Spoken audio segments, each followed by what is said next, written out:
this is a teaser for Wild West Hackin Fest. This is one of the labs that we have planned. Rick and David and Brian Furman have been working tirelessly on the lab, so there's going to be lots of really cool stuff. So it looks like you guys can hear me, we just can't hear Rapid. So I'm going to go ahead and get started. Essentially what we're going to do today is run through one of the labs that we have set up for Wild West Hackin Fest. And essentially we have a bunch of labs that we're going to do, and they try to focus on, hands-on hardware type hacking. This particular lab is based on RF attacks that we've already seen in the wild, and the idea is to get people's hands on the keyboard and get hardware in their, in their possession, so that they can actually look at what those attacks and the types of attack strategies that you would apply to that particular type of, system. So why do we want to do RF attack at all? One really great reason is that we see an increasing number of devices with RF interfaces. IoT has kind of exploded, and there are tons of different interfaces like Bluetooth, Bluetooth Low Energy, Zigbee, just a number of interfaces that are standard, and then there are non-standard wireless interfaces and protocols that, maybe the designers made poor choices, no encryption, and some of those devices will control physical access. So essentially we can listen in on devices, and maybe it's a wireless keyboard where we can grab keystrokes from the air and get credentials, or maybe we're on a red team or a physical engagement and we can attack an access system to get into a facility. So we're going to start with raw signal and then turn it into something that we can replay, either ad hoc or based on a target of opportunity. So the objectives, once again, we want to get SDRs into people's hands, help them inspect some simple RF signals, and then demonstrate a couple of types of attacks. The first attack is a replay attack, where all we're doing is recording what we hear in the air, turning it into a synthesized signal, replaying it against the target system, and we get some sort of side effect from that attack. The other is a stored key attack. Essentially, we're going down the road of the roll jam, in that we're going to capture a credential off the air and replay it against a device that's protected with replay protection. So instead of being able to just grab a signal and then replay it any time we want, we have to use it as a target of opportunity, and it kind of becomes a race condition, because otherwise, if they play a valid signal before you play yours, then you lose out. And essentially, like, everything here is based on research already done by Samy Kamkar and Andrew McPherson. His website is Andrew Mohawk. But what they did is, Samy wanted to prank one of his friends, and he built an Arduino-based system that had an SMS receiver on it, and he placed it outside of his friend's door, figured out how to decode the wireless doorbell signal, and anytime he wanted, he could text his friend and generate a doorbell ring. So, remote ding-dong ditch, if you will. Hey, can you hear us? I can hear you now. Okay, so we switched to our hotspots, and I am monitoring the questions, so you can just go ahead. Hopefully the hotspot works a little better. I don't know why we're having some problems with our office internet, but go ahead and I'll just kind of monitor the questions, and if something comes up, I'll ask you. We'll keep on going. So in order to get into these types of attacks, you need a little bit of hardware. Typically, the way that I have my stuff set up here is that I have a bootable flash drive with persistent storage running a basic Ubuntu image and some SDR tools on it. The reason that you want to use a bootable flash drive is those USB pass-through device or drivers for VMware and other virtualization platforms don't really stand up to the demand that the SDR puts on them. So you want to have raw hardware at your disposal. So either the bootable USB or installation on a hard drive. The USB works great because I'm not always doing SDR type stuff.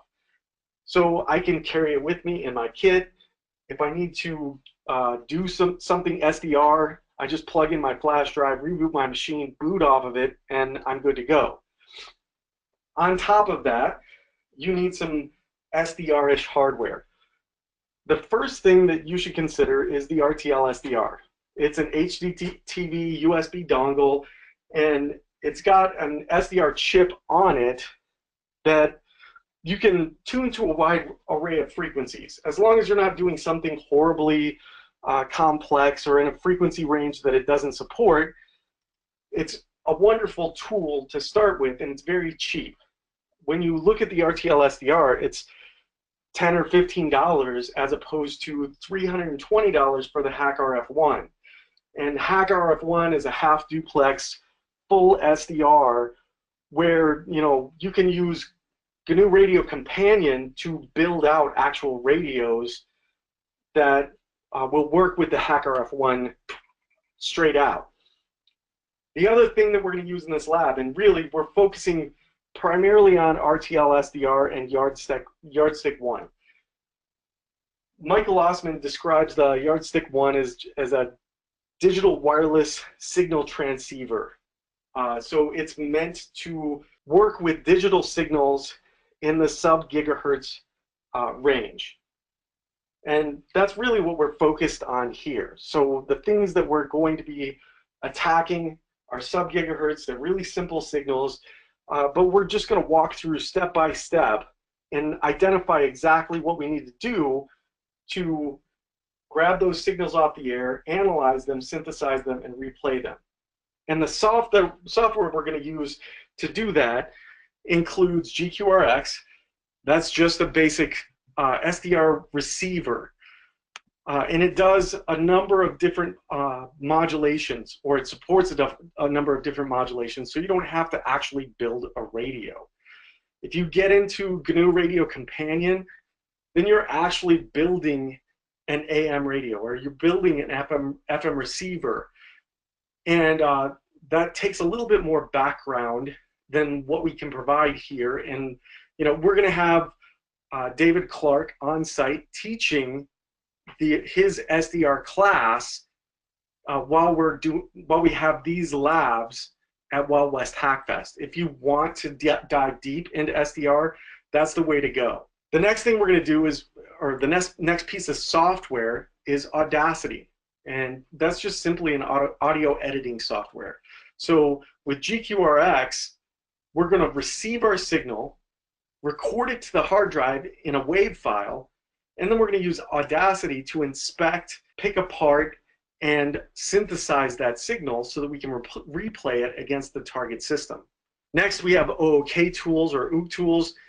The specific systems that we're looking at are on-off keyed, and we'll talk about that in a couple of slides, but essentially these tools make it easier for us to interpret what we're receiving over the air. And then we can use the information that we get out of OOK tools to replay it. The final piece of software that we need is RFCat, and it's a Python RF transceiver library. It allows us to interact with the Yardstick 1 programmatically so that we can set up our radio, feed it our key, and transmit that signal against the system that we're attacking. So our targeted devices in this particular set of labs are going to be a wireless doorbell, a really simple system. It has no replay protection. So once you've identified the particular bit pattern for this doorbell, you can just replay it to your heart's content. If you want to get really ambitious, you can cycle through the entire range of values in that key space and see if anybody has a similar doorbell in the neighborhood. So, kind of stroll up and down the street and see if you can digital ding-dong ditch all of your neighbors. And it's really low cost. So you're spending about $30 to have something in your hands that you can, kind of analyze the signal, see if you can synthesize it, and replay against that target device. The next thing that we have, the second piece of hardware, is a key lock implementation. And key lock is proprietary to Microchip. In this case, we have a HCS 201 code hopping encoder. This is similar to what you're going to have in a production vehicle nowadays. So key lock is the same type of key fob that you're going to use to open and close your vehicle. It operates at 433 megahertz. And again, it's a really low cost solution. So instead of trying to attack our vehicle and doing something catastrophic to it, we can just attack this $30 test platform. Now that $30 pays for the key lock implementation itself.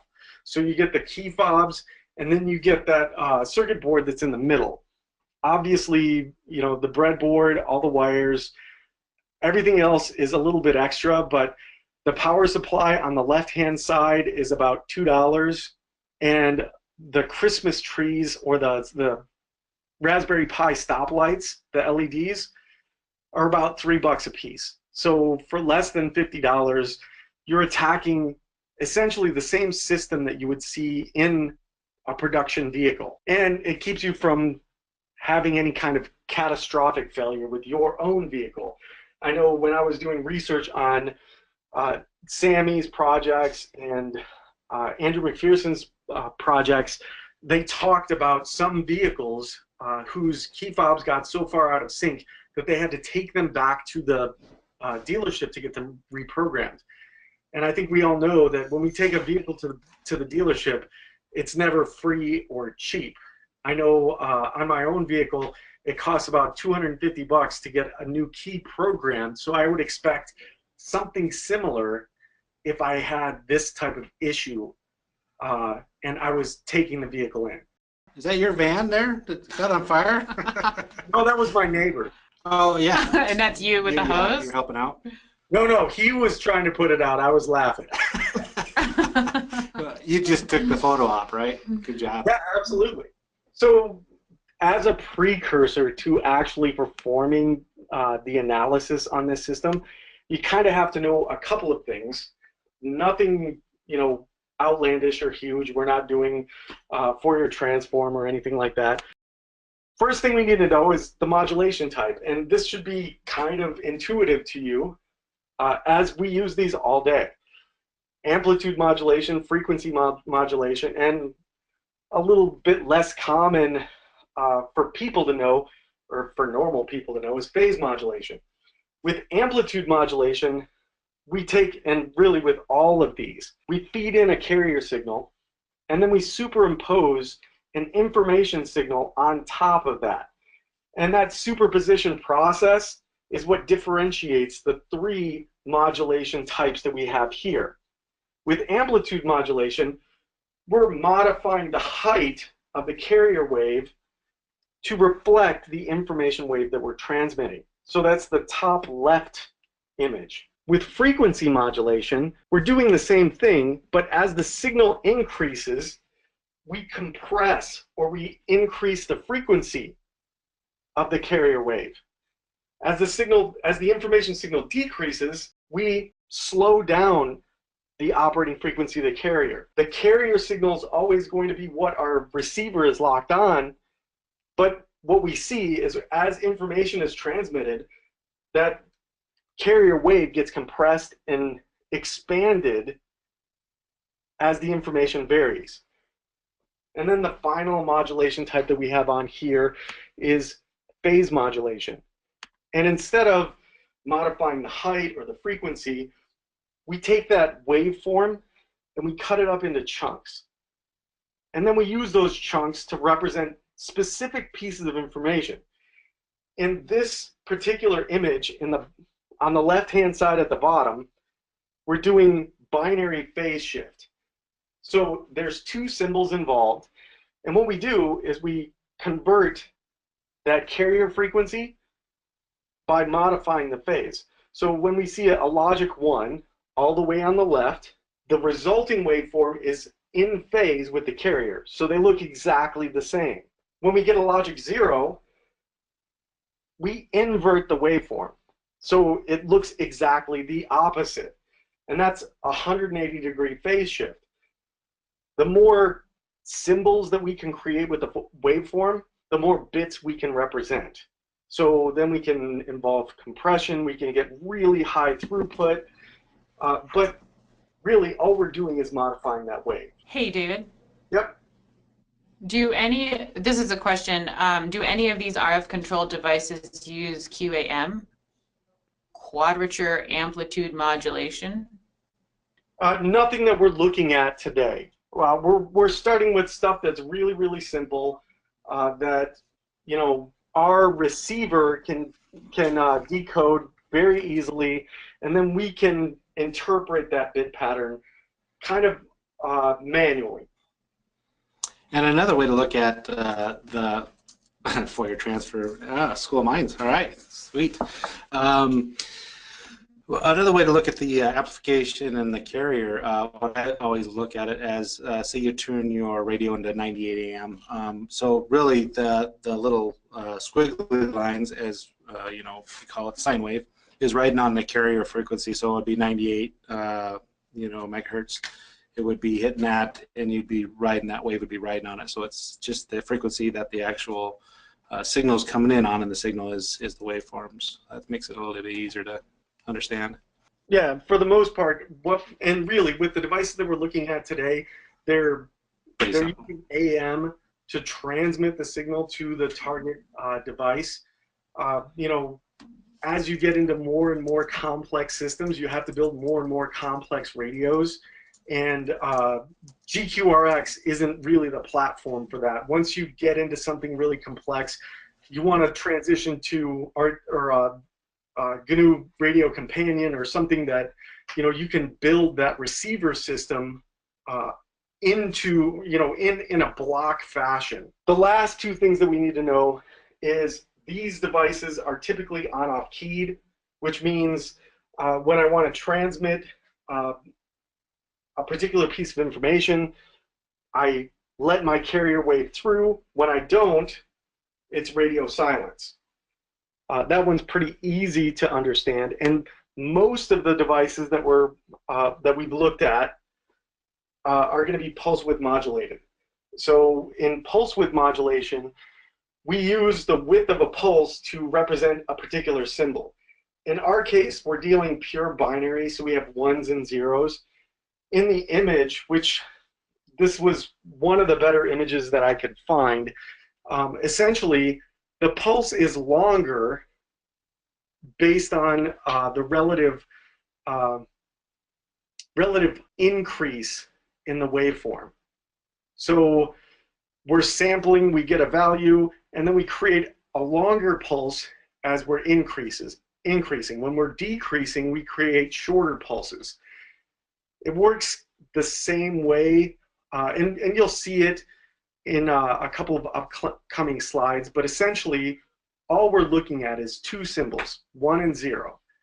One's going to have a long pulse and a short gap. The other one is going to have a long gap and a short pulse. But we have to be able to internally resolve what a digital 1 looks like and a digital 0 looks like to the receiver in order to be able to transmit information that it's going to understand. Just like any other type of attack, it wouldn't be right if we didn't have an outline, right? So in normal pen test, we talk about reconnaissance, scanning, exploitation, and post-exploitation. We do kind of the same thing here. First, we're going to perform some reconnaissance on the device. Then we're going to do some scanning to make sure that our transmitter and receiver are synced up to the right frequency. We're going to record a signal, analyze it, synthesize it, and then we'll perform the attack against the target system. So in reconnaissance, what do we really need to know? The most essential thing that we need is the frequency, the operating frequency of the device. In most devices sold in the United States, you're going to see an FCC ID printed on the device itself. If you find the FCC ID, you can look that FCC ID up on fccid.io. And fccid.io is a searchable database that provides you all kinds of information about the device, to include the operating frequency, tolerance. It might have links to data sheets, schematics. Most have internal pictures of devices. We've used fccid.io to attack tamper-resistant devices because we can kind of make guesses at where those tamper-resistant features are at in the device itself. That way we can bypass them. In this case, once we get that nominal operating frequency, we can listen in on the signal that we want to receive and record it. If you can't find the device on, or you can't find an FCC ID, a good place to start would be to scan the ISM frequency bands. And if you go out to Wikipedia, you can find all of the various ISM frequency bands. Common frequencies that you're going to find devices like this at are 315 megahertz, 433 megahertz, 900 megahertz. The 2.4 and 5 gigahertz spectrums are ISM as well, unregulated. But if you've got a device on hand, you can activate that device while you've got your radio listening and just keep shifting frequency until you find the signal that you're looking for. In addition, if you can find a data sheet, that's absolute gold, because it's going to tell you exactly how the device works. That's what the developers use to implement the device into their target system, and it has everything about that device: how the seeds are generated, what the pinout of the device is, what its operating tolerances are, how the rolling code system works, how to validate codes, all kinds of great stuff to help you understand and attack the device.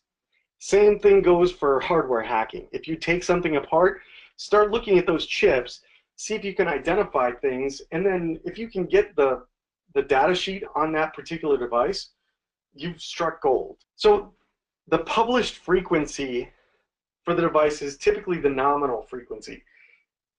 When you actually try to interact with a device, typically it's going to be, somewhat skewed from that nominal frequency. So a really great thing to do is to fire up GQRX, start your receiver, and then where you've got the frequency displayed, you can just click into those fields and hit the up and down arrows and adjust the frequency until you get your target signal to the center frequency line on GQRX itself. So that line in the middle is what you would be recording. This is frequency scanning for the key fob that I have for the key lock system. Essentially, it said, hey, we operate at 433 megahertz. I get into that area of 433 megahertz, and now I have to tune my radio to where I can get a clean recording of the actual transmitted code. Once I've tuned the actual receiver, I can set up GQRX to automatically grab that AM signal. So on the receiver options tab, you can set the mode to AM. When you do that, you'll get actual audio coming out your computer speakers that represents the signal that's being received, or the signal that's being transmitted by the transmitter and received by your valid receiver. Once you get tuned, you're going to want to hit the record button on GQRX. This is going to record the audio that GQRX is receiving to a WAV file, which you then can inspect using Audacity. So Audacity will grab that stereo output for you And you can see each of the individual key presses. So each one of those bursts of transmission is a key press from my key fob. If you zoom in on those key presses, you'll see the waveform in the center of the page, or the center of the slide. Now you have to turn that particular waveform into its binary representation. Now you can do that manually, and with like the doorbell. The doorbell that I have here is a 12-bit transmission, so it's not a big deal to look at it, identify the pattern, and pick it out. When you get into like the key fob, that's 66 bits of code plus 12-bit preamble, so it takes a little bit more effort. However, you want to make sure that you get your interpretation of that pulse width modulation correct. So if I read my my pulse train going forward and backward, I can usually identify, which groups of pulses and spaces represent a particular, set of bits. So if you read forward and you see discontinuities, so if I start with a gap, if you read gap, large pulse, gap, large pulse, gap, small gaps, small pulse, large gap, small pulse, there's a discontinuity there. We're looking at a binary system, and we have to have the same pattern, the same two patterns repeated over and over again. If you read from the opposite direction, you'll have small gap, large pulse, small gap, large pulse, large gap, small pulse, small gap, large pulse. And if you keep on going, you'll notice no discontinuity. And you know that there's a leading pulse and a trailing gap in that particular interpretation. And based on that interpretation, we can pull out the individual bits of the code that's being transmitted between the transmitter and receiver. That's what you see on the bottom. 0011, 0101, 01001. Once you've identified an individual sequence, so if you look at the top portion of the graph here, that's not a single sequence of bits being transmitted. That's that individual sequence of bits being transmitted over and over again, as long as you hold the button. So what you want to do is you want to pull out one of those pulse trains, save it into a mono wave file. Instead of doing the interpretation by hand, you can use OOP tools, which deals specifically in on-off keying. And we're looking at a particular instance or a particular functionality exposed by OOP tools, in that we're picking the binary code out of a specific run of a wave file. So OOP tools, wave binary, minus source, and then you give it the mono wave file that you generated from Audacity. And it gives you not only the code, but the baud rate, or bits per second, that are being transmitted in that signal. You have to realize that what you're getting is not pulse width modulated. David, baud rate's the speed, right, of the waveform? Speed of the transmission. Transmission. So you have to take that non-pulse width modulated binary that you get out and expand it based on the pattern that you saw at the bottom of this slide. So in this case, a 0 would be turned into 110. A 1 would be turned into 100. And I grabbed the script for the other device. So this analysis is for the key fob.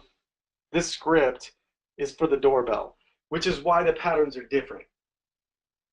But essentially what I'm doing is taking that binary key, and if k equals 0, I'm saying if there's a 0, as I'm iterating through this key, replace it with 0, 1, 1.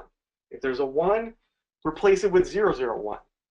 So I'm taking that 12-bit binary key and turning it into a 36-bit key that I can transmit towards or at the receiver. And obviously, bit length and duty cycle are going to vary between devices.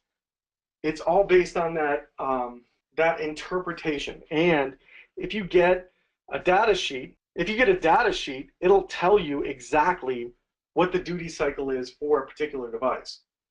So for the key fobs, it's straight out 66% duty cycle. And what the duty cycle means is during that transmitted period for a single bit, the signal is going to either be high or low for that given amount of time. So 66% of the time it's high, 33% low, or 66% low, 33% high. And based on that, we can pad it out to however many bits that we need. If we had a 60% duty cycle, we could use 00111 and 00011. 80%, 0, 0, or 0111 and 0, 0, 011. So you've got to keep that in mind as you're trying to regenerate that pulse width modulated signal. Once you're satisfied that you've done enough analysis to recreate the signal, you're going to use RFCAT to synthesize what you've received. And with RFCAT, we've already said that our received signal is amplitude modulated on-off key. So we're going to set that specific modulation type in RFCAT using mod ASK00K. Then we're going to set the frequency that we're going to transmit at. And as we're receiving the signal on our machine using GQRX, we have to be aware of what frequency we're actually tuned to. And then we can reuse that frequency here to make sure that we're transmitting to the device on the frequency that it expects to be receiving at. Then we can set our baud rate according to what OOC tools told us, and then transmit the signal. And like I said, when you push the key, it doesn't transmit that signal just once. It transmits it over and over again. So when we're transmitting, in this case, we're actually doing it in a for loop, and we're transmitting the same signal 40 times to make sure that the device receives the full bit pattern and activates when it gets the right key. One thing to think about is it doesn't really make a whole lot of sense to perform analysis and synthesis without looking at the waveform. One of the things that, especially doing manual analysis, all of these attacks have been automated. So when you're doing manual analysis, you want to make sure that, one, does my synthesized waveform resemble the original waveform? So what you should do is transmit the signal using the yardstick 1 and record it with GQRX the same way that we did with the actual key fob. Then you can load it into Audacity, line up those two waveforms, and make sure that they, at least somewhat resemble one another. And then if you need to modify the script, you can modify the script and, rinse, wash, and repeat as necessary. Hey David, I have a question for you. Somebody asked why you removed the first 2 bits for the bin string key, the bin key 2. That was just because the first 2 bits. Yeah, why did you remove the first 2 bits for the bin string key, string bin key 2? That's a great question. Well, if we don't know, we can just move on. Yeah. Say we don't know. I can't remember. What I ended up doing. So this is actually Andrew McPherson's script that I started with, and I refactored it because, for instance, he used an integer to store the key. Even on a 64-bit system, that integer is going to overflow when we expand it when we have a 66-bit key. So what I ended up doing was just packing the key in a hex string and then expanding it from there. But it did take some gymnastics because you could only feed so much to it at the time. And I know I looked at what he was stripping off on the binary key, but I can't remember. Oh, that's what it was. So what he's doing is he's taking that binary key and turning it into a string. When you in Python, when you convert that binary key to a string, it has the prefix 0b. And he's stripping off the 0b so we don't operate on those characters. That way we only get the zeros and ones that we're interested in. Yeah, get to the good stuff. Yeah. So once you have your signal synthesized and you're sure that it kind of, or you have a reasonable suspicion that it's that it looks like a good facsimile of the original, you can attack. And what we're going to do right now is a demo of the wireless doorbell. David and I both went through the wireless doorbell part, and it was actually pretty funny. It took me a little bit, but I finally got mine working, and I could sit outside and downstairs and hit the doorbell and watch the kids run to the door. Nobody would be there. So when we do this lab at Wild West Hackin Fest, it'll be like building this, like you can come and build this thing? You'll be able to come and see the tools being used, do the analysis. It'll walk you step by step through pretty much what Dave went through, and you'll be able to do the same thing, do the attack against the doorbell exactly, and then also the rolling codes. We'll have some garage door, a garage door opener there. It'll be a challenge actually. So you go through the labs. You'll use parts of the lab to hack the garage door, and then we might have a prize for that if we can get the flag to raise on the garage door, which we'll probably set up, and we'll have, and I think we have some more labs we're working on as well. So it just depends on what we get done and the time before Cool. Hackin Fest. Because we're also doing hardware too. All right, Dave, are you ready? Yeah, I'm ready. Yeah, the other lab. Okay, go for it. The other lab that we were working on was the simultaneous jam and replay, kind of the automated technique that Samy used for the roll jam. So what I'm going to do here is just demonstrate the doorbell. In this case, we have an amplitude modulated on-off keyed system in this commodity wireless doorbell. If I push the button, the little transmitter transmits an amplitude shift keyed or amplitude modulated on-off keyed signal to the receiver, which is right here, and the doorbell rings. To be able to do this, I need to have a couple of tools. The first one is GQRX, the next one is OOC and then the final tool is Python and the RFCat library. So in order to replay the signal, we need to actually record it. So the first thing that we're going to do is launch GQRX. If you use the -R switch, that just resets all the settings, and I wanted to do that to show you exactly how I have my GQRX set up so that you can mimic this same configuration. The first thing that you want to make sure of is that your actual RTL SDR is selected in the device window, and then you can go ahead and click OK with the default sampling rates and other configuration. When the GQRX window opens, you'll notice it has a couple of different areas. The first one is the tuner, so I can click on each of these digits and use my up and down arrows to tune the actual radio itself. Down below, the radio frequency content is actually displayed to you, and you can see that the frequency changes as I'm changing the digits. Below that is a large dark window, which is actually an FFT waterfall display. That's going to show us our frequency content over time. So when we capture a signal, we can actually see that signal slide down this waterfall graph.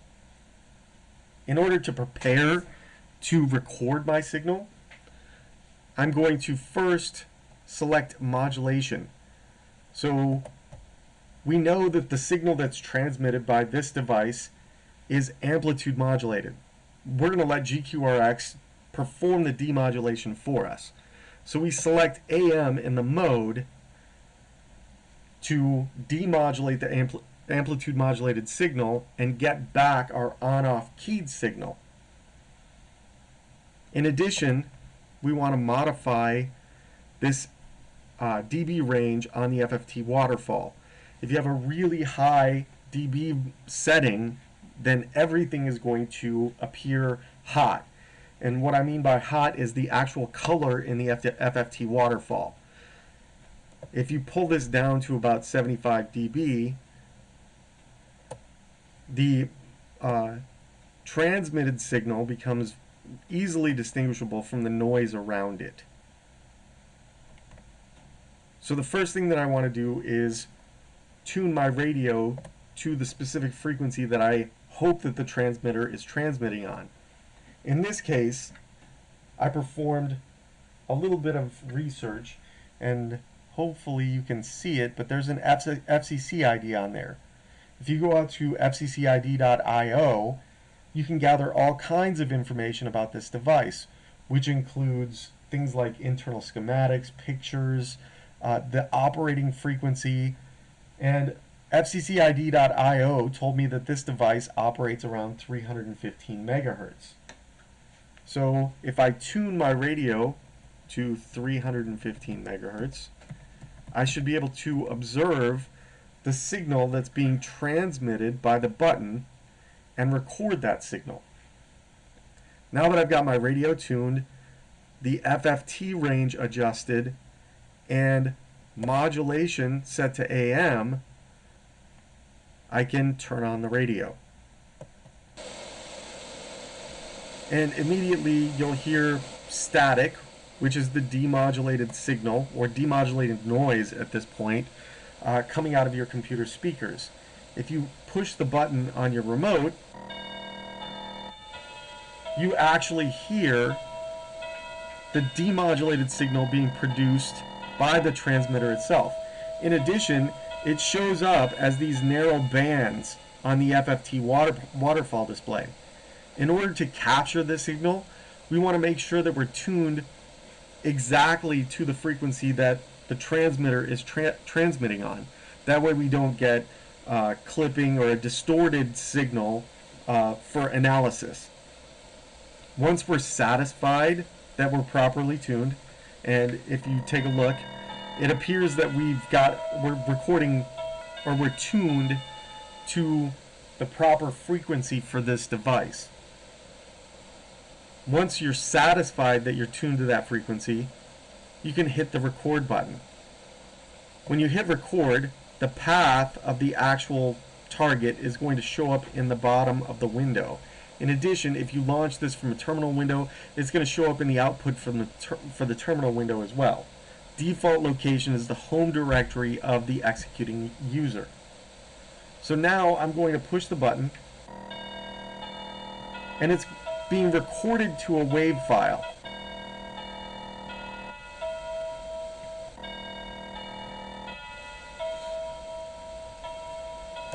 Now I can stop my recording, and then I'm going to move my WAV file to the location that I expect to have it. And I can shut off my radio at this point because I don't need to record any information anymore. Once that is complete, I can open the recording in GQRX.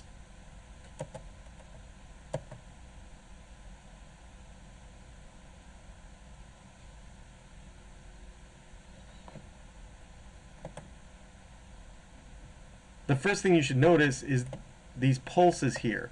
That's your actual transmission. And if we zoom in on the transmission itself, we can see a bunch of pulses. Short pulse, short gap, long pulse, long gap, short pulse, short gap. And we can decode this by hand, but we can also use tools to recover the code that's being transmitted. This is what's known as pulse width modulation. A specific pulse width is meant to represent a 0, while the opposite pulse width is meant to represent a digital 1. So in order to get this to our tool, which is going to be OOC tools, we need to split our stereo track to mono, and then we need to select the portion of the waveform that we're interested in. With OOC tools, we only want one transmission of the signal.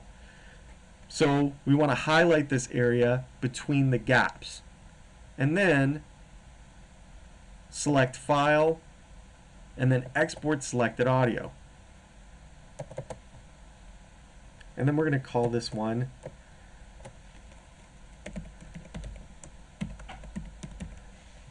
button push dot wave.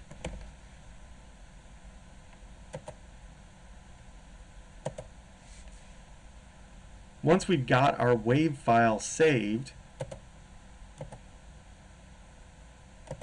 we can run OOC tools against it.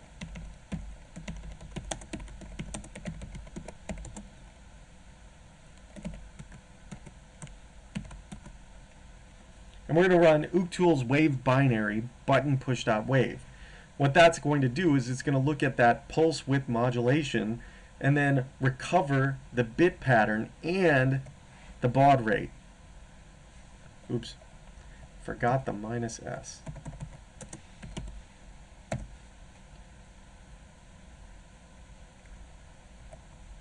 Minus capital S.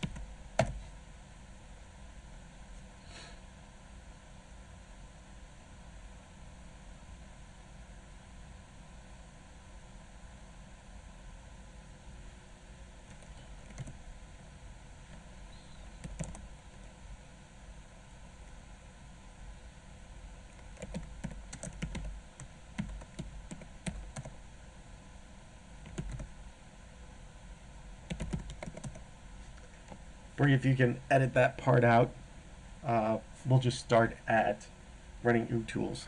So the next thing we're going to do is run OOC tools against the recorded button push waveform. In this case, we want to run OOC tools wave binary minus capital S button push dot wave.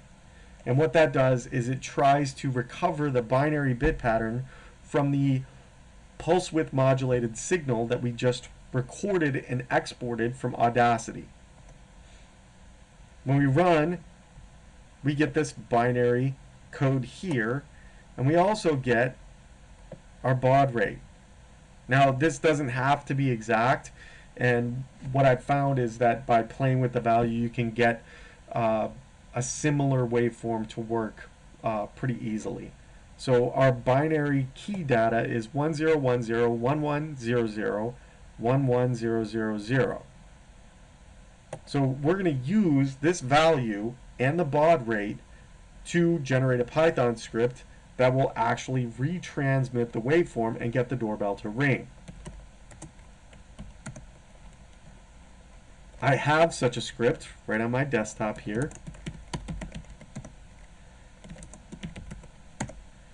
Called ringmemaybe.py. So in this Python script, we're going to import the system and time libraries, and then we're going to import the RFCat library, and we're going to create an instance of RFCat. We're going to set our key length for the transmission. That's going to be the actual bit length that we're sending out.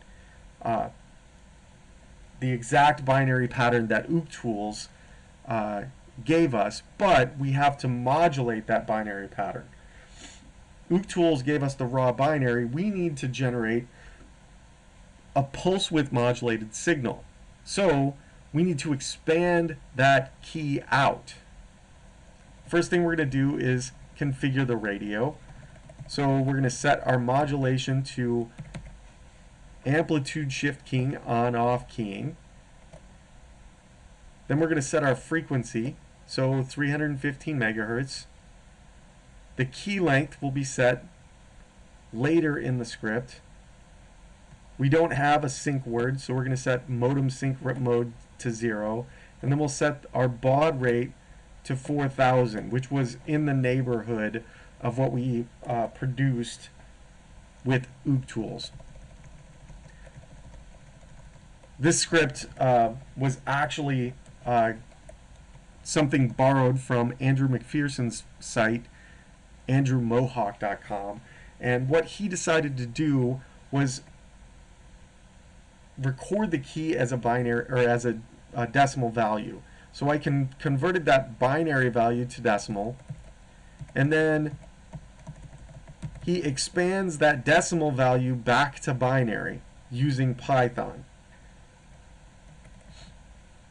Then prints the key out for us, and then strips off the first two characters. In Python, a binary number is represented with a 0B at the beginning. So he's changing this to a string, stripping off the two characters so that all we get are the ones and zeros. And then we run a for loop on that string that we exported. So for every character in the string, if the character that we're looking at is a 0, we replace that 0 with 0, 1, 1. If the character is a 1, then we replace the 1 with 0, 0, 1. And that was determined by essentially reading this waveform backward and forward and making sure that it logically makes sense. So if we look at the waveform, we can interpret the pulses by reading forward and backward. So reading from left to right, we see short pulse, short gap, long pulse, long gap, short pulse, short gap, long pulse, long gap, short pulse, long gap. There's a discontinuity there. What we would expect is this short pulse, short gap to be repeated right here, but it's not. So if we read from right to left, we get long pulse, short gap, long pulse, short gap, long pulse, short gap, short pulse, long gap, short pulse, long gap, long pulse, short gap. If you completing the sequence, you start to see that there's continuity going from right to left. So the two symbols that we have here are short pulse or short gap, long pulse, and long gap, short pulse, to represent the two binary symbols, 1 and 0. In this case, a 1 is represented by the 0, 0, 1, and a 0 is represented by 0, 1, 1.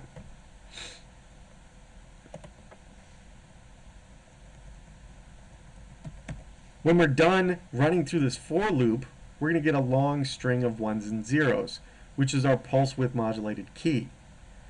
So Andrew converted this back to an integer and stored it as decimal pulse width modulated key, and then packed the key for transmission, and then down here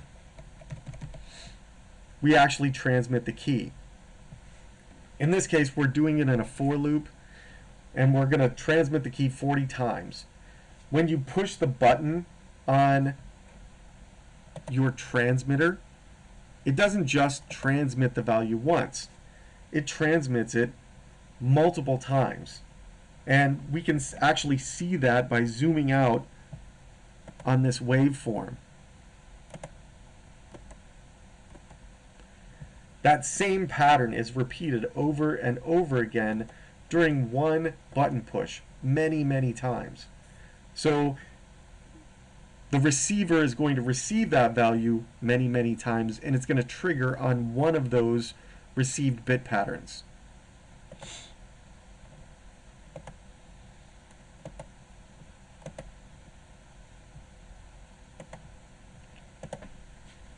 If we compare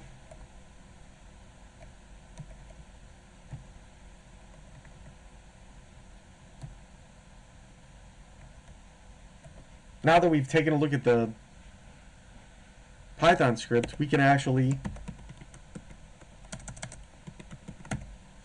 execute it to see if it actually works. And you'll notice that my finger is nowhere near the button.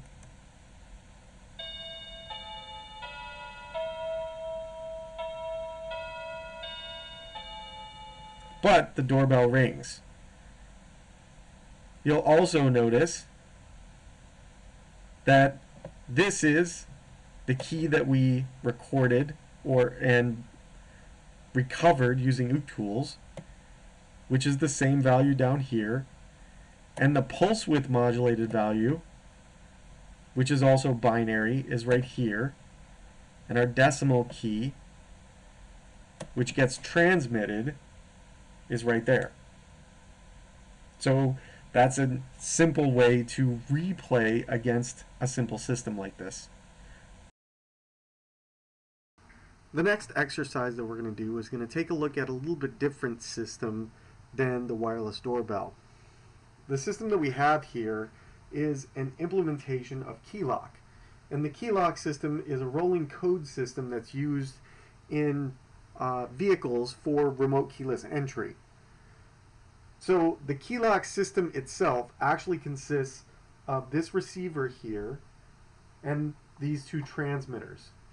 It costs about $30 buying off of eBay, but you get the two transmitters and the receiver, and then instead of implementing it into a vehicle, what we did is we implemented it on a breadboard and gave these nice LED Christmas trees so we can actually see visually what happens when we push the buttons on the key fob. This is a much cheaper option than experimenting on an actual vehicle because we don't break anything. $30 is much cheaper than taking your vehicle to the dealership to get the keys resynchronized. So I'm just going to show you how this works. The middle LED on this side indicates that RF signal is being received. The other LEDs that light up identify the buttons that are being pressed. And in this case, if I push the red 1 button, oh, it helps if I have it actually turned on. In this case, if I push the red 1 button, I get the middle LED and the bottom LED on the left indicating that button 1 had been pressed. If I push 2, I get the bottom LED on the right, 3, middle LED on the right, 4, top LED on the right. So that's basically what we're going to see as we're working with this device. The Pi stopped Christmas trees were purchased off of a site in Great Britain that deals in Raspberry Pi maker type components, and then this power supply here was purchased off of Amazon. They come in blocks of 6 and they're really cheap, but they're really nice for a breadboard solution like this.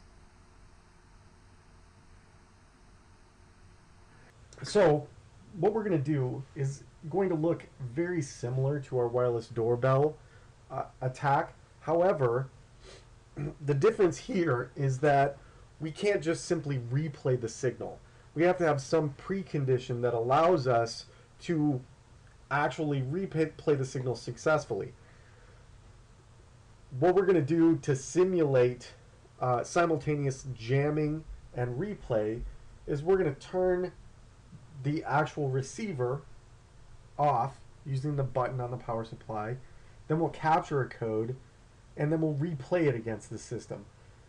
In the meantime, we'll also capture a code while the system is on. In fact, we'll capture several, and we'll demonstrate that we can't replay the signal against this target system because with each button press, the code that's transmitted changes.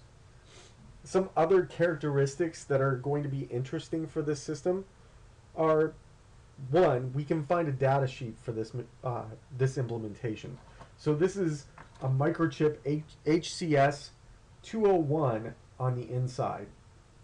and I actually figured that out by cracking this guy open, taking a look at the actual chip that's on the fob transmitter, and then doing a little bit of research on it.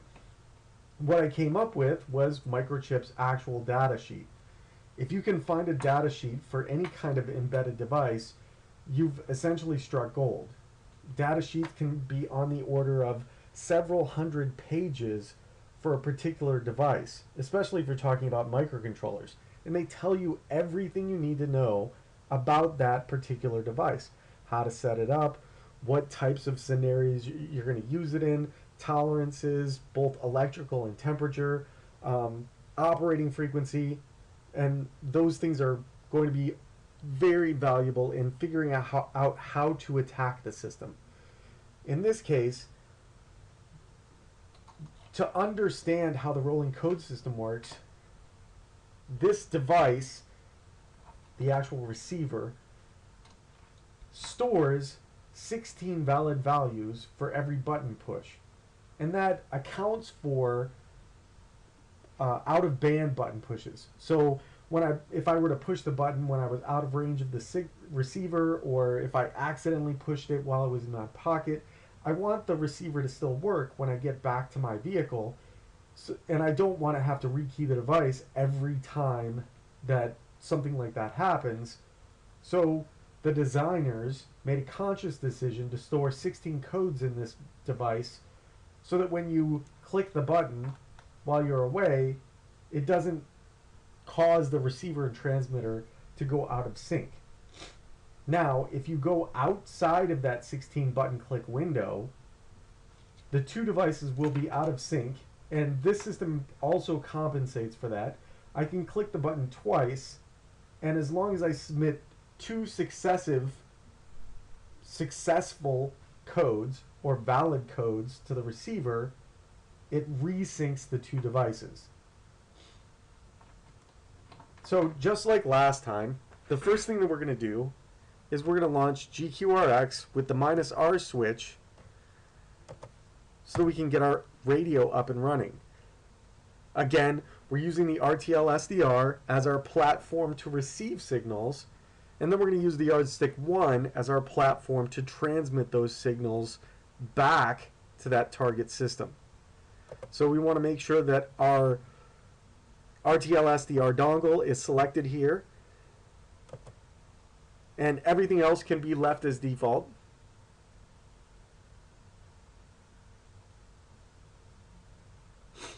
And then GQRX launches.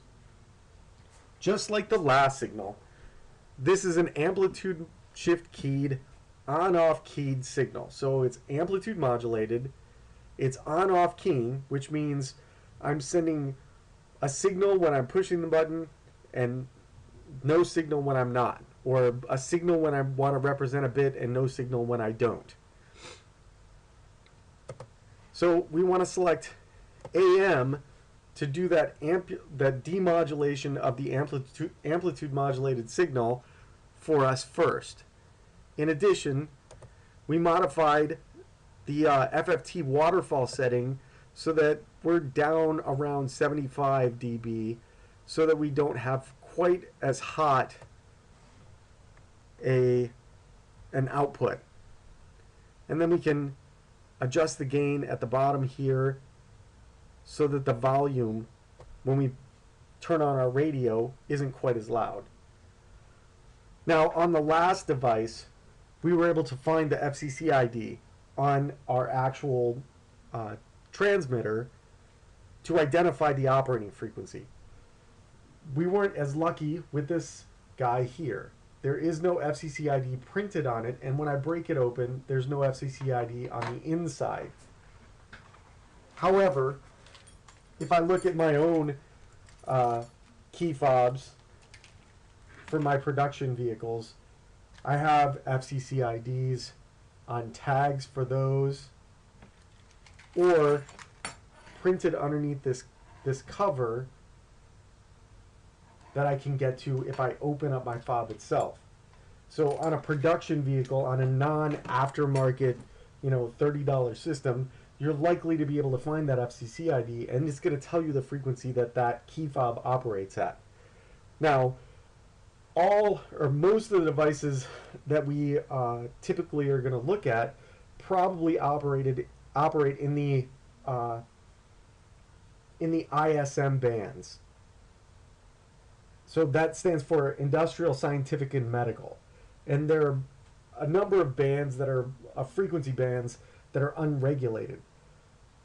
These types of systems typically operate in 315 megahertz or 433 megahertz. So we're going to take a look and see if we can't find our target signal at 433 megahertz.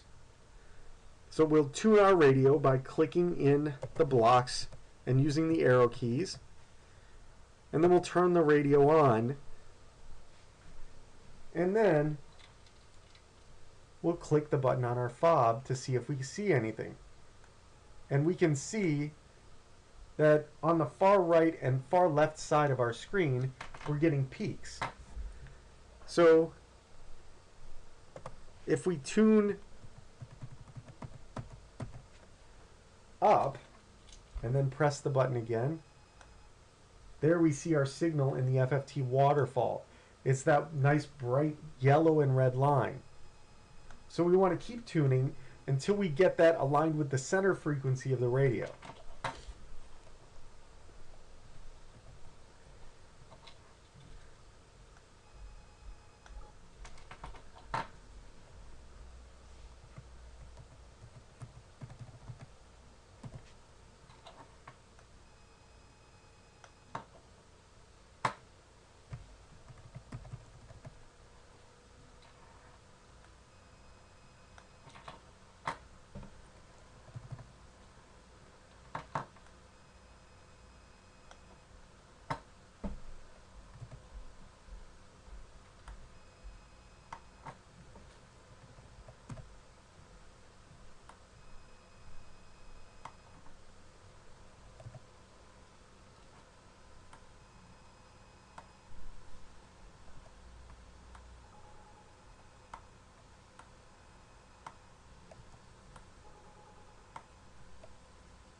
Now, if you notice, as I tuned my radio, the sound actually changed.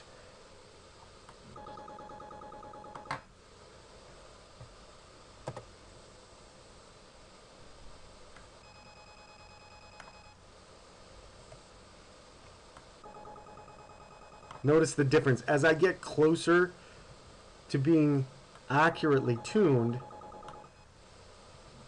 I get a clearer signal sound, and that looks right about where I want to be. One thing to note is that as your radio and as the transmitter warm up, cool down, that frequency might drift. So if you're capturing this multiple times and you're getting output that you don't expect, just go back to GQRX, retune your radio, make sure that you're on the right frequency before you start recording. So we'll do just that and make sure we're getting exactly what we want. And then we'll set up GQRX to record our waveform.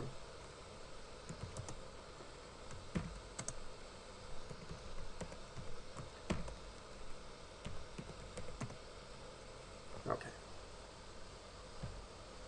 So we'll hit the record button, and GQRX is going to record into its default location, and then we'll hit our button a couple of different times.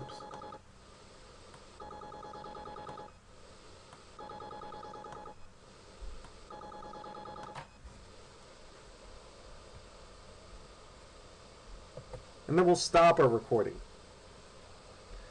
Once we've recorded a couple of runs of button presses, we can turn off our radio, at least for the time being, and then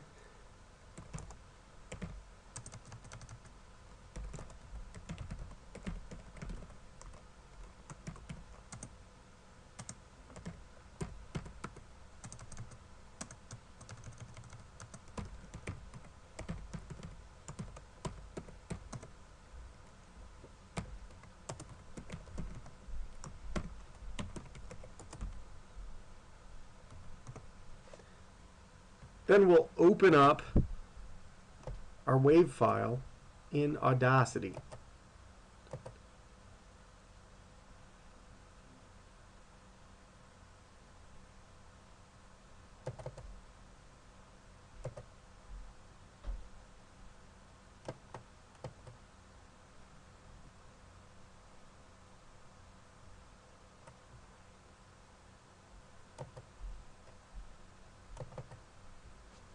Once we have our wave file open, it's going to look very similar to what it looked like when we were using GQRX with the wireless doorbell. We can zoom in, and then we see our bit pattern. However, in this case, the bit pattern is much longer. In fact, the key for this particular device is 66 bits long, with another 10-bit preamble. So it's unlikely that we're going to be able to use our 64-bit integer to store our expanded key, because then that 66 bits expands out past 180 bits, which we can't represent in an integer. So we have to find a different way to approach the problem. But what we're going to do in the meantime is we're going to extract a run of bits from each of these key presses. First, we're going to split the stereo track into mono, and then we're going to highlight the area of interest in the waveform itself. Now notice that I zoomed in on the first block of transmissions. So that's the first button press. And then I'm going to export audio, or I'm sorry, not export audio, export selected audio. And I'm going to call it fob1.wave. And then I'll save that. And then I'll zoom out.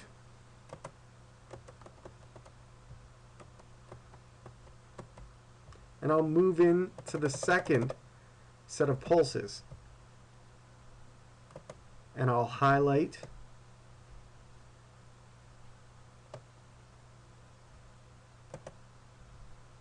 export selected audio, and I'll call this one fob2.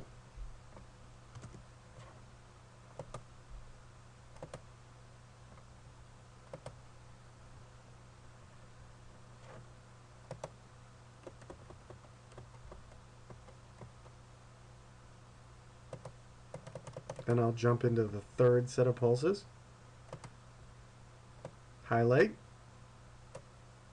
Oh, we don't want both halves of the track. We only want that one. And then export selected audio. We'll call this one fob3.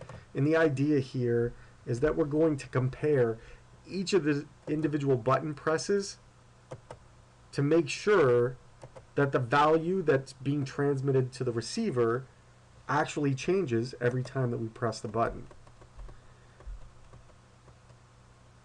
Then, as an experiment, we'll take one of those. We can see here that my radio actually drifted a little bit because I'm getting peaks in my output. So that's something to be aware of. If you see output that resembles, I'm going to zoom back in for you, that resembles this, chances are that Ook Tools will be able to identify that pattern, but you want to make sure that your radio is tuned properly. So we will export this and we'll see if Ook Tools can actually get this fourth button press. Export selected audio. We'll call this one fob4.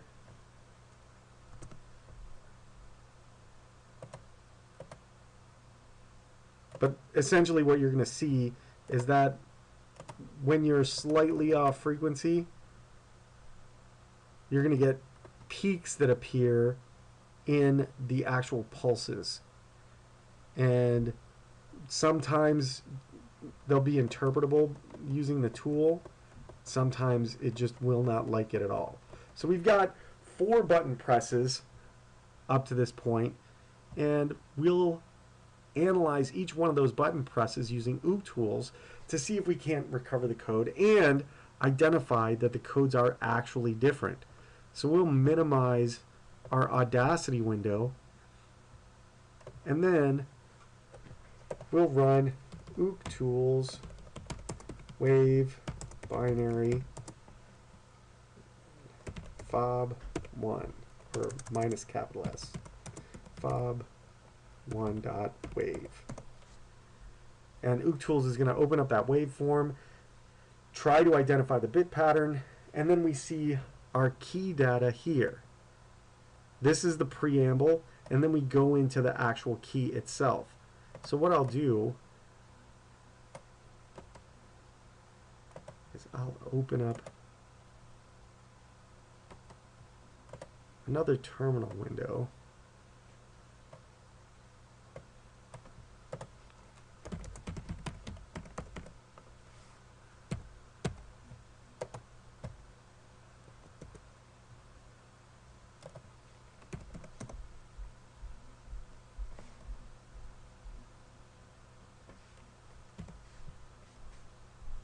I'm going to paste my recovered key right in there.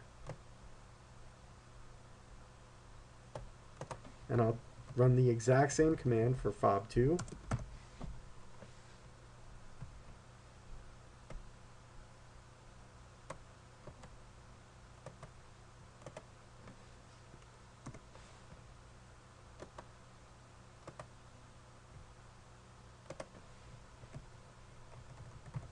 And fob3.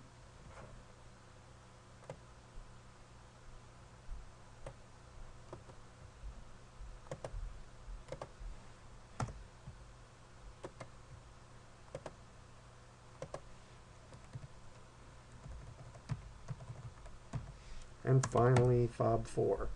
And it did recover the key information for fob4.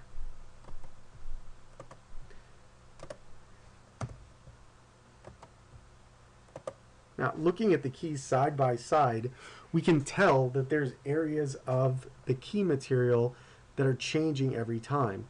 So this is, I guess it's hard to highlight in a VI window, but this is our preamble that tells the receiver that we're actually transmitting a signal. And then this is the secret part of the key. And this is the static part of the key. And we can see static part stays the same every button push, but the secret part changes every time we hit the button, indicating that we do in fact have a rolling code system. What we'd like to do is be able to replay one of these signals to see if we can actually get the key fob to actually trigger, or the receiver to trigger. So what I have here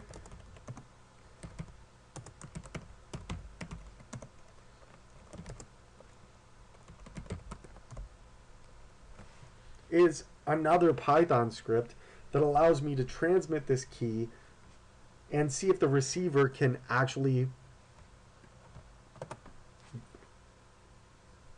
interpret that information, or see if we can replay against the receiver.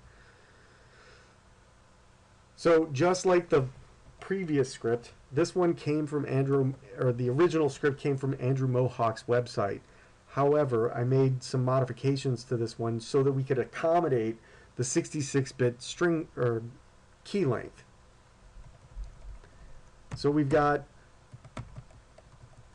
imports for system and time. We're going to import the RFCat library, and then we're going to create an instance of RFCat. We're going to set our transmission length to 0. We're going to actually calculate that later when we expand the key. And then we're going to set up our radio itself. As we already said earlier, our modulation type is amplitude shift keyed on-off keying. So we specify the modulation type for the radio right here, mod ASK-OOK. Then we set our frequency, 433.870 megahertz.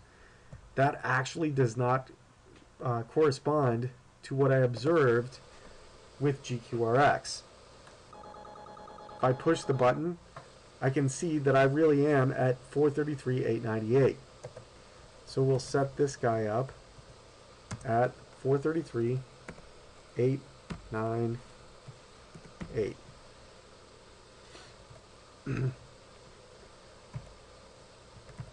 This has RFCAT has the concept of a modem sync mode, but I could not figure it out as I was putting the script together, and I found it easier to create my own sync word. The sync word for this particular device is a 50% duty cycle on-off signal at the same rate as the actual key material, which is 66% duty cycle. So we're actually changing the length of our key material as we're transmitting it. So here I generate the preamble by setting the preamble length to 12, then initializing it in a string, and then actually from 1 to 12, I'm going to append the characters 1, 0 to that string. So I get a string of 1, 0, 1, 0, 1, 0, 1, 0, 1, 0, 1, 0, identifying that preamble. Then I have a gap for the preamble, which is the gap between the actual transmission. Here, we'll zoom in so we can see that. So this is the preamble here. And then I have this short gap before I actually start transmitting bits. So to synthesize that gap, I just stuffed a number of zeros in here. And then instead of in the other script, I input the actual key material as a decimal number. Here we have a 66-bit decimal number, or a 66-bit binary number, so that's going to overflow. Instead, what I'll do is I put it in as a string. So this is the string key material that I got out of Ook Tools. And in this case, I'm going to go back to VI,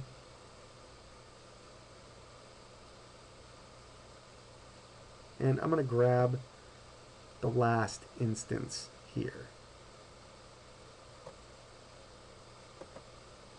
And I'll copy the actual key material out. So preamble, key material.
And I'm actually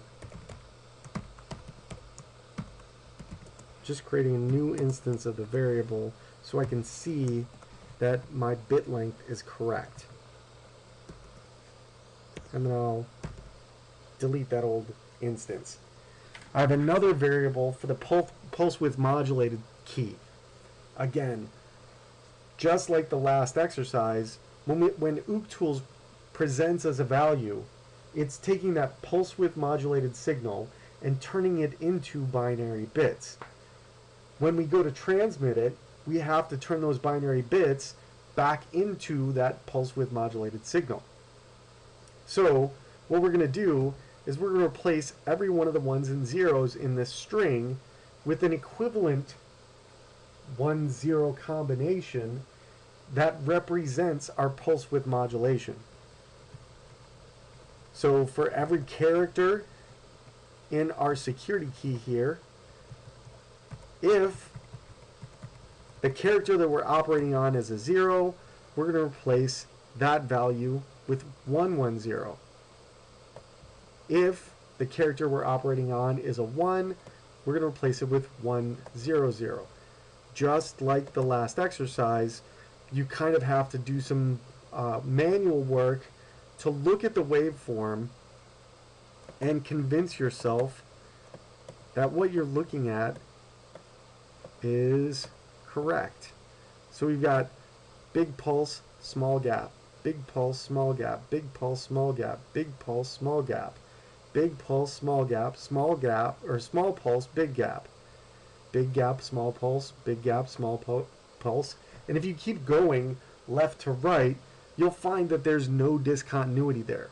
So what I mean is I should never see big pulse, big gap. I should always see two symbols here.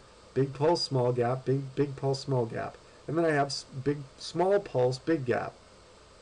If I see something that doesn't look right, maybe I want to start reading from the right and then make sure that the symbols that I've chosen resolve in the actual signal, if that makes sense.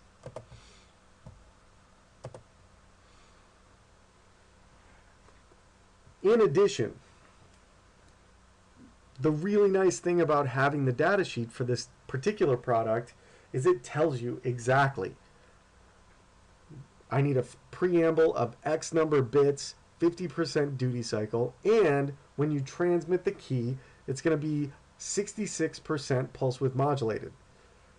On some devices, you may not have that information, so you may need to extend this to where you have an 80% duty cycle signal where it's represented with 5 bits, or 75% represented with 4 bits. A really good way to look at it is to get your script going, pick an arbitrary value, replay using the information that you gathered out of OOC tools, and then compare the two waveforms side by side in Audacity. Essentially, you'll load another track down here, and then when you want to compare them,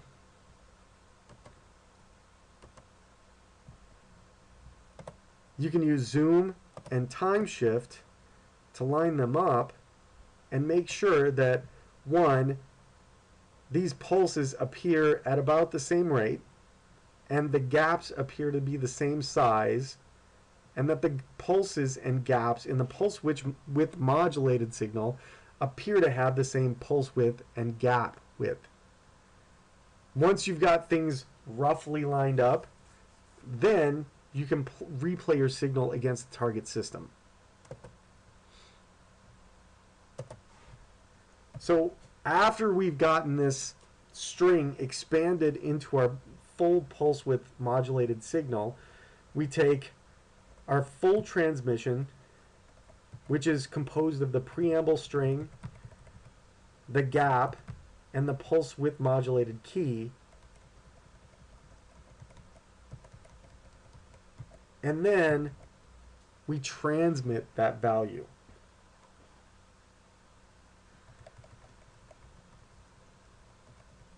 Essentially, what I'm doing here is I'm making a conversion based on the modulus. If it's divisible by 4, then I don't have to worry about it. If it's not divisible by 4, then I have to add some additional characters on the end to satisfy that byte boundary and pad the value out properly. So I may end up with a trailing 0, 0, 0, or 0, 0, 0, depending on how long the key is.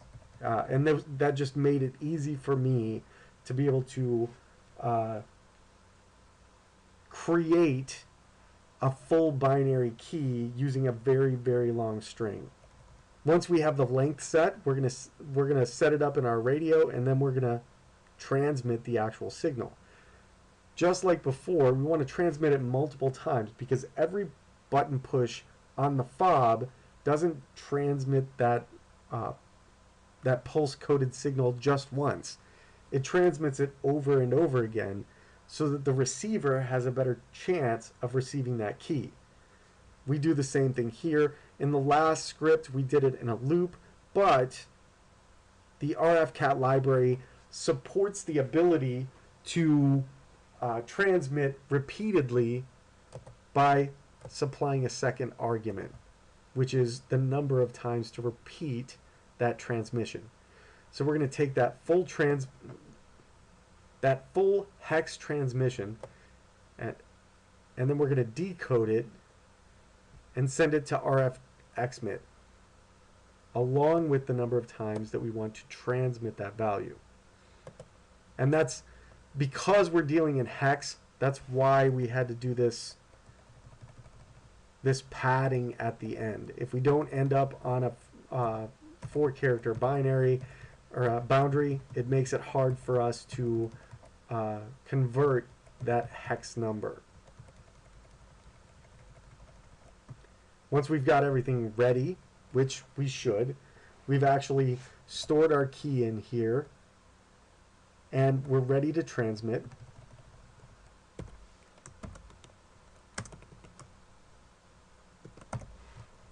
We can turn on our radio and transmit the signal. Now what we see is that our transmission frequency was a little bit low compared to our transmitter. So we might want to adjust for that. However, we just replayed a key that's already been played before. I can actually, let's actually modify that really quick.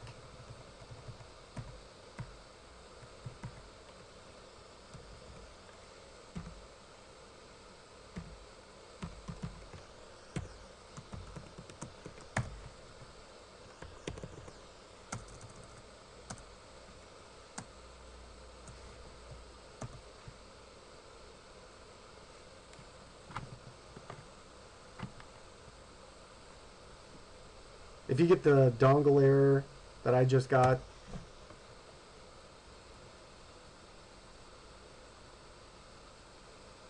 oops, that was not what we intended.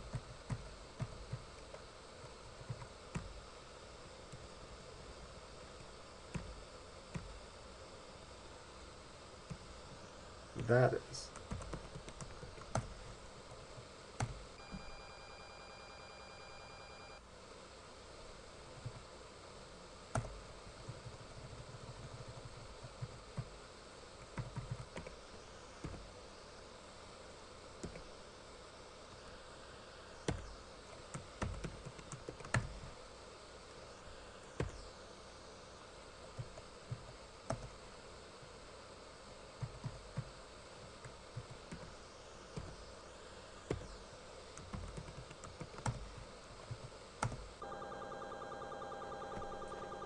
Now we can see that we're properly tuned to the frequency that our transmitter is expecting.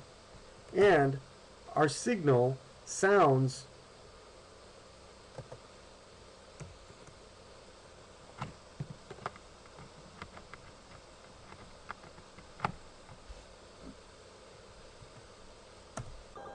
roughly the same.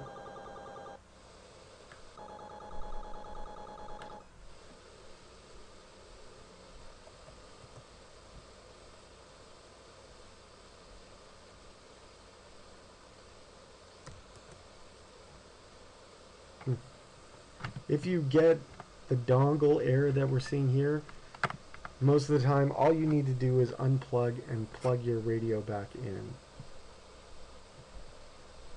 But we've replayed a code that we have already used, and we can see that we're on the right frequency, and we also see that nothing is happening over here, indicating that our rolling code system is working properly. So I'm going to press the button a couple more times just to make sure that we're synced up. And then what I'm going to do is I'm going to turn off our power supply.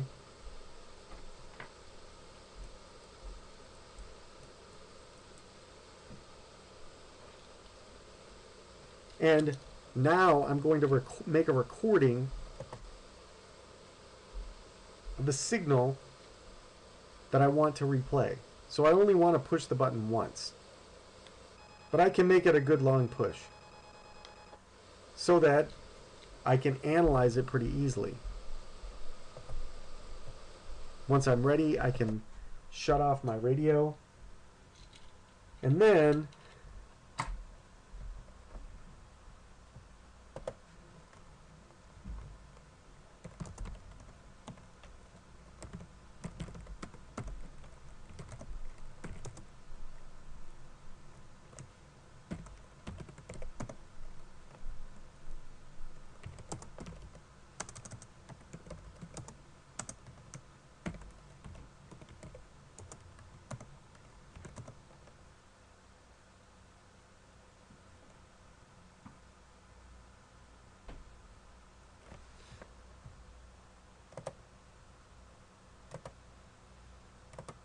I can open the wave file that I just recorded with my single button push. I'll zoom in. Oh, and this is what improper tuning looks like. So now we have to make sure that we are properly tuned. So we'll close that.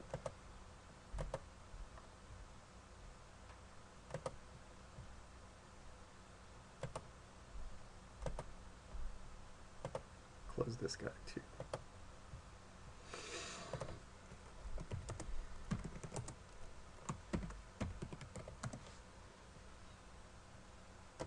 Then we'll start this guy up. We don't want to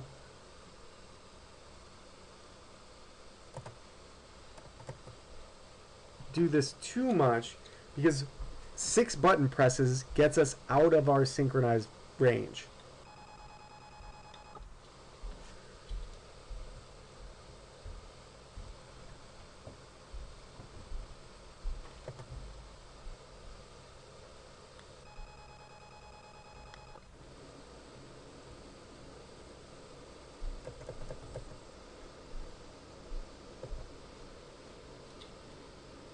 Just to be sure, I'm going to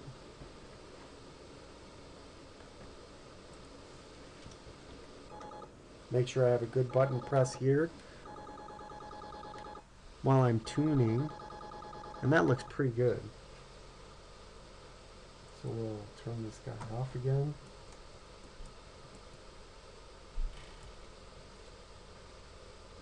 And then we'll record.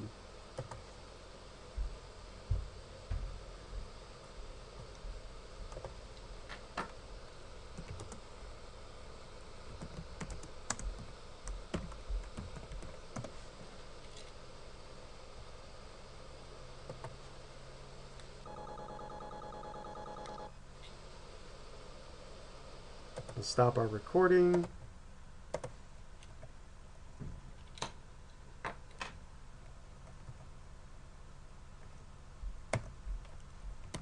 We see our wave file. Then we'll launch Audacity.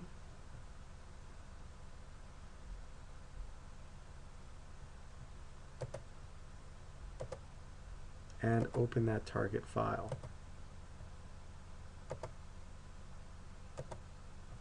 Oh, that looks much better already. So now we've got actual pulses in our output.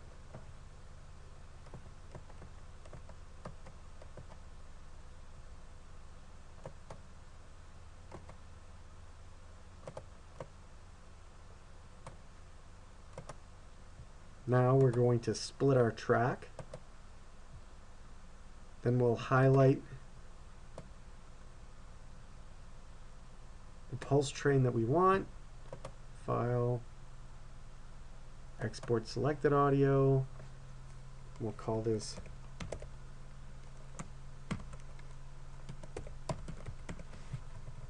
absent.wave.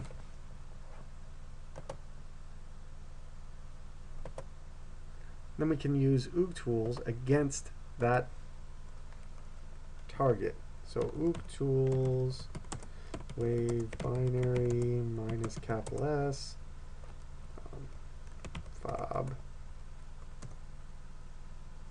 And it gives us our baud rate and our key data. So we're going to copy that key data.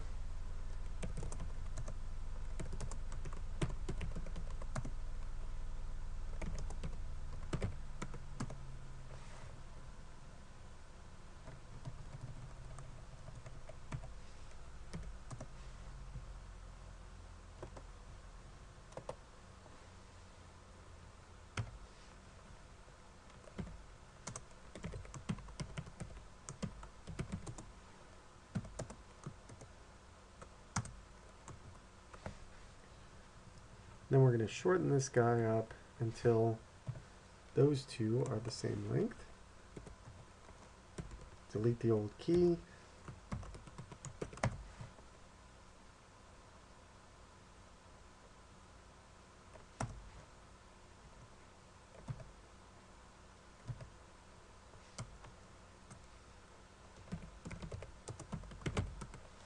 So we haven't used this key yet, but we can observe the key during replay.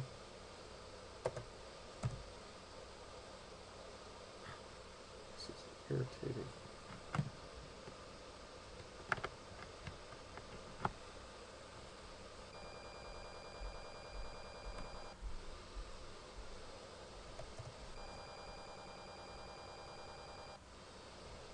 And we can see that our frequency is a little bit higher than what we're tuned to right now.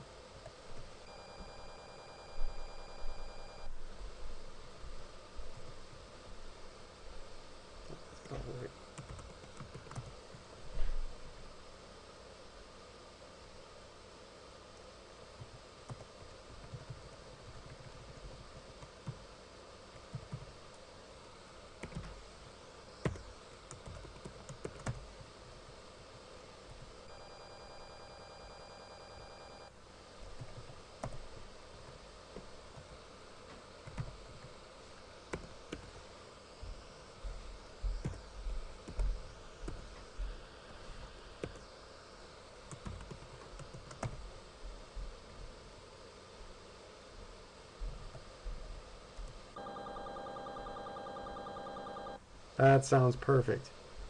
So the nice thing about that is we can test transmission of our signal without having to actually transmit against, what is our live receiver. In addition, we can hit the record button again, replay that signal, and then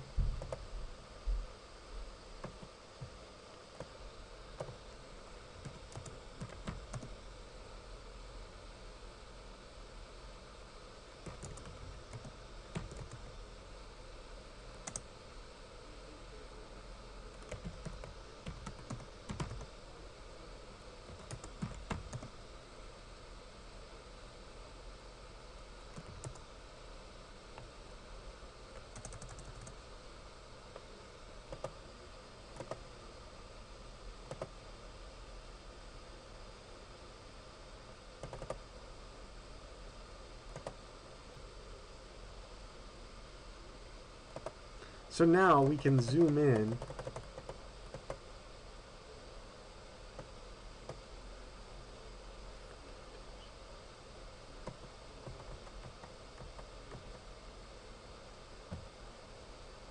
and align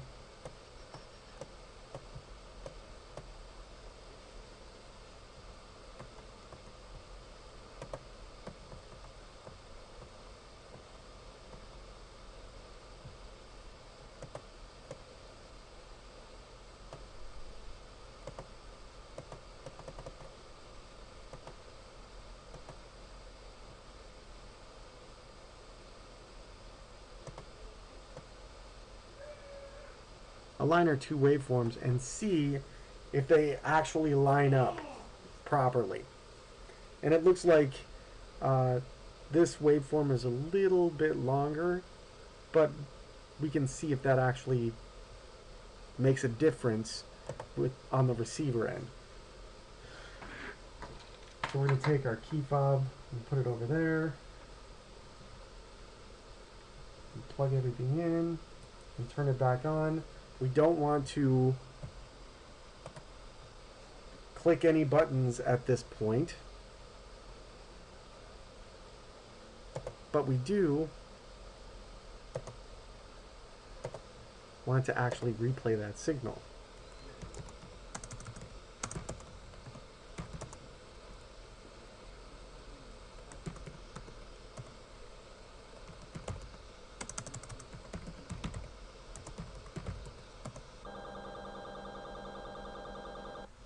And we can see that we got close to having the same waveform, but we were able to open the actual vehicle by replaying a stored code that we captured either while the transmitter was off, in this case, or while the transmitter was away from the vehicle, which is a little bit more realistic. So maybe we can get a hold of somebody's key fob, push the button, capture it, walk out into the parking lot, open up their vehicle.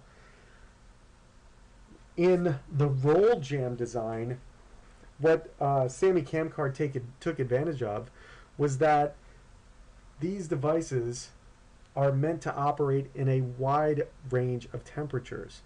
And that temperature fluctuation can affect how fast the oscillator operates, which in turn affects the frequency that the receiver receives on.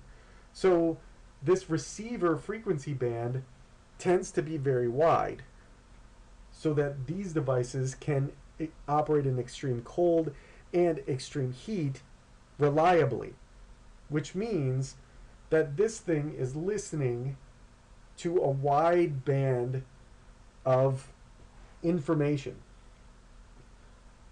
What Samy did is he jammed an adjacent frequency to the transmitter, which won't affect a precise radio, but does affect the receiver itself. And by simultaneously jamming and recording, he's able to capture a valid code for replay against the target system. So that's the entire lab.